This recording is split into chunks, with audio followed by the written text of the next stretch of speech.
Ayun po, magandang umaga po sa inyong lahat. Mga kababayan po natin, good morning po mga kasagap at mga kalinga po dyan. So, andito po tayo sa Daet Camarines Norte. Ayan, at kung nakikita po natin ay napakatahimik at wala pa pong nararamdaman po dito ng pagbugso ng hangin at malalakas na ulan. So, asahan po natin, possible po na maranasan po natin to kapag araw ng Sabado. So, wala pa naman epekto po dito sa aming lugar. At mamaya-maya po ay babalik po tayo ng lungsod ng Naga. At nandito tayo sa Daet Camarines Norte. So, ayan po, ngayon pong November 15, taong 2024 na inilabas po ng, ayon po sa Pag-asa DOST, kanina lamang alas 5 ng umaga at valid ito ng alas 11 ng umaga din. So, namataan yung bagyong Pipito or international na Mayen ay nasa layong 975 kilometer. At meron po itong dalang hangin na may 110 km per hour at ayun, may bugso na 125 km per hour. At kumikilos to pahilaga sa bilis ng 25 km per hour. So yan pong itong bagyong ito ay huwag po nating babaliwalain at habang malayo pa po ay kailangan tayo ay makapaghanda na po. Yung mga dapat isip po natin yung mga siyempre yung kaligtasan ng ating buhay. So yan kung may mga mag-imbak na po ng pagkain at habang malayo pa po at maganda pa po yung panahon at binibigay po sa atin ng Diyos na ng Panginoon na kaya kalmado ngayon para tayo ay makapaghanda. So nung nakaraang araw po dito sa sa Kabikulan is namula yung kalangitan. So sabi ng iba ay daw to yung tinatawag na may masamang panahon na darating. So yan, magdasal po tayo na sana lumihis tong itong bagyong ito na wag nang dumating dito sa porsyon ng Kabikulan. So mag-ready pa rin tayo at mas mabuti na po yung maaga tayong naghahanda kasi hindi to biro at hindi to basta-bastang bagyo lang natatama sa atin At possible to na maging signal number 5 po itong bagyong Pipito. So yan po yung latest po natin ngayon at nakabandera na rin po yung signal number 1 po dito sa porsyon ng Catanduanes, Camarines Sur at Camarines Norte at mga ibang karatig po ng Bicol Region.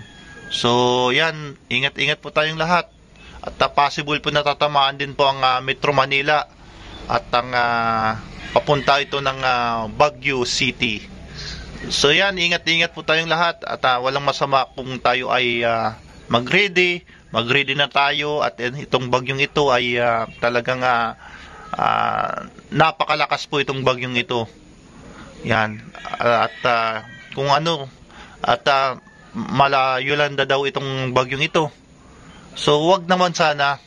So bagyang humina na lang at malay natin magmilagro ang Panginoon na hindi tayo papabayaan na malusaw or kaya wag na lang dito sa kalupaan o lumihis na lang at dumaan na lang sa sa kadagatan. Yun, pray po tayo at unahin po natin yung sarili po natin yung kapakanan po ng ating pamilya. So kung maaari po ay magbabala po tayo ay mag-imbak na po tayo ng mga pagkain gaya po ng inuming tubig, biskwit, pamawid gutom po yan at iba pang mga emergency kit, mga kaya po ng gamot, mga gamot sa inner medicine or outer medicine kapag tayo nasugatan, kailangan natin yan. At kung kayo po ay may sugat po ay wag po kayong lulusong sa baha kasi napakaraming bakterya po ang tubig baha kasi po ay nagdudulot po ng leptospirosis. Yan, dyan pumapasok sa sugat po. So, kung nakaramdam kayo ng kakaibang lagnat at may sugat po ang inyong mga paa, ay agad kayong kumonsulta sa doktor para maagapan po at mabigyan po kayo ng lunas agad wag patagalin po yung mga ganyan na symptoms ng trangkaso kasi napakadelikado. So yan. At ayan. At ito pa, sa mga nakatira po sa mga low-lying area, ay dapat po, kung alam nyo naman po ng nakarang bagyong Christine ay na binaha kayo. So, kung maaari po mag-evacuate na po. Yung mga gamit po, mga importanteng dokumento, mga gaya po ng mga IDs, mga papilis, at yung mga kagamitan ng anak ninyo, kung may anak po kayo nag-aaral, yun, safety po yun, mga damit, kung maaari po, kung may mga appliances po kayo na, yung, nyo nun po, safety na po, para mas maganda po, mas maaga, mas mabuting po naghahanda. Siyempre, sabayan po natin ang panalangin at gawa. Ayun po yung napaka-importante po.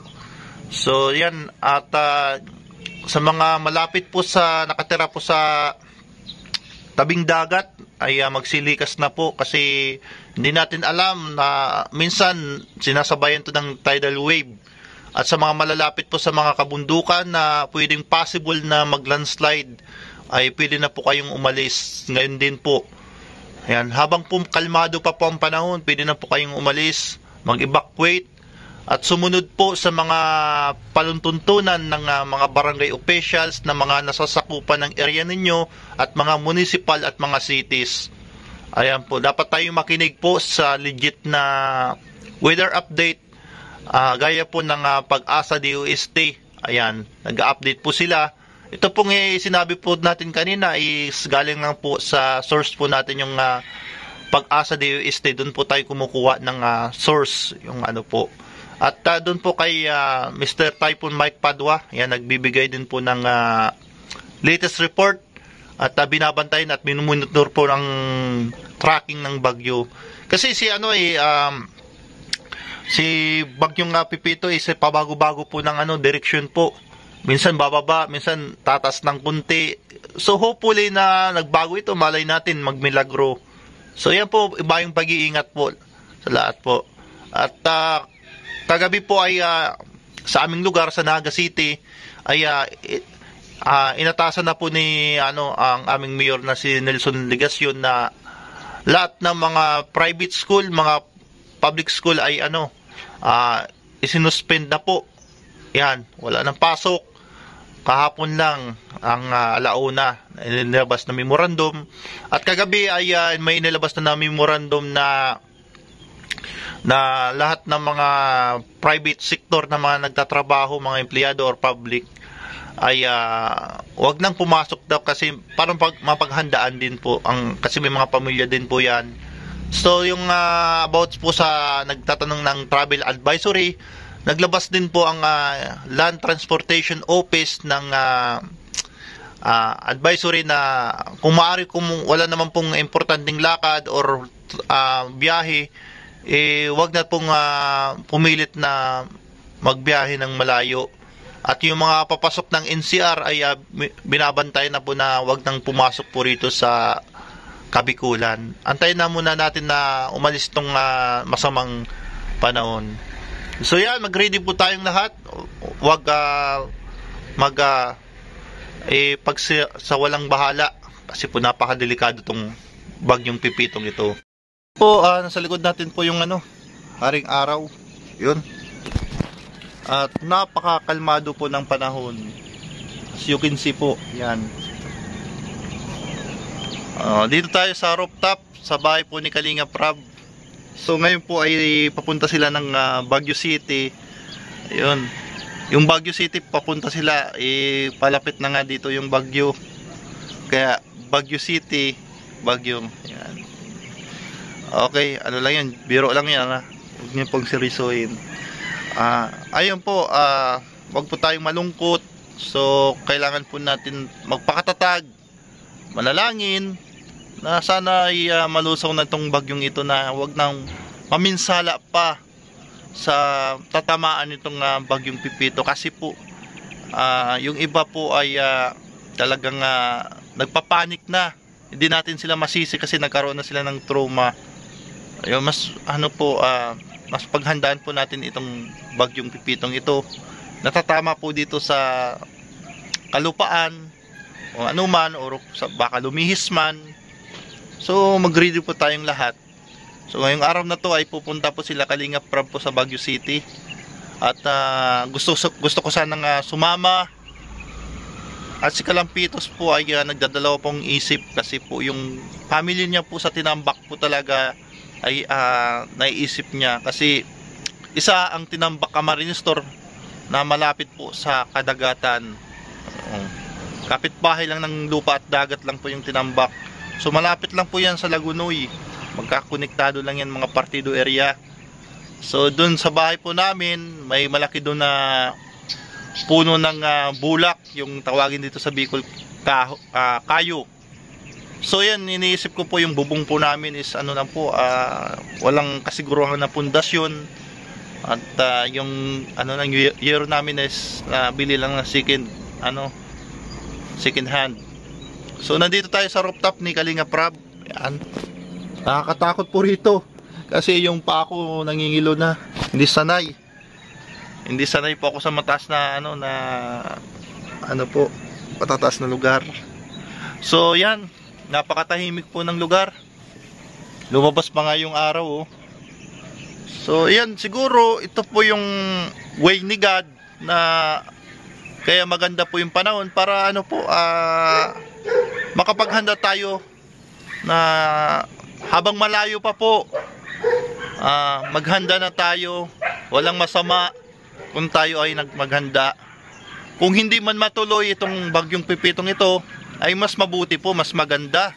Kasi napakagandang regalo po yun sa atin pag hindi po natuloy.